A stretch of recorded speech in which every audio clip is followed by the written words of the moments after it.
La Bible quotidien. Une série de réflexions quotidiennes centrées sur la parole de Dieu. Que ce livre de la loi ne s'éloigne point de ta bouche.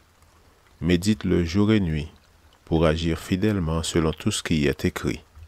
Car c'est alors que tu auras du succès dans tes entreprises. C'est alors que tu réussiras. Josué chapitre 1, verset 8.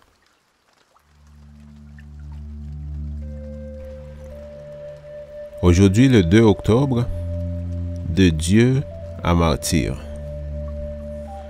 Ils affermissaient l'âme des disciples, les exhortaient à demeurer dans la foi et disaient « C'est par beaucoup de tribulations qu'il nous faut entrer dans le royaume de Dieu. » Acte 14, verset 22. Les disciples avaient beaucoup à faire pour éviter d'être adorés en tant que Dieu. Peu après, ils durent se défendre contre la foule qui voulait leur mort. Cette même foule qui avait voulu les adorer était à présent sur le point de les lapider.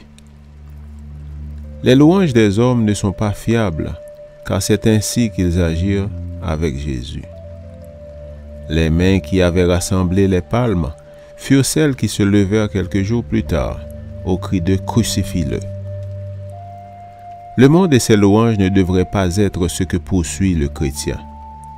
Cela ne signifie pas pour autant que la persécution soit à rechercher, sous prétexte qu'il faut être persécuté afin que le Christ revienne. Cette théologie est dénaturée car le devoir des enfants de Dieu est de vivre pieusement au sein du monde. C'est ce que Jésus a voulu dire par ces paroles. Heureux serez-vous lorsqu'on vous insultera, lorsqu'on vous persécutera et lorsqu'on répandra faussement sur vous toutes sortes de mal à cause de moi. Réjouissez-vous et soyez dans l'allégresse, parce que votre récompense sera grande dans les cieux. Car c'est ainsi qu'on a persécuté les prophètes qui vous ont précédés. Matthieu 5, versets 11 et 12. Il est important de comprendre la raison des persécutions et le but que Dieu poursuit dans ces situations. Certains pensent que le but des tribulations est de fortifier notre foi. Quoique nous ne pouvons rejeter cette opinion, il est évident que ce n'est pas la seule manière utilisée par Dieu pour fortifier la foi du croyant. D'autres croient que c'est grâce aux persécutions que le caractère chrétien atteindra la perfection. Ceci peut aussi être vrai, mais Dieu n'éprouve aucun plaisir à voir souffrir ses enfants. Dans les épreuves, nous avons naturellement tendance à nous plaindre. Le Seigneur est désireux de voir nos luttes se transformer en bénédiction. En apprenant à supporter nos épreuves, nous donnons le meilleur témoignage de la grâce du Christ. Citation. À partir du moment où nous apprécierons davantage la miséricorde et la longanimité divine, nos louanges prendront le pas sur nos plaintes.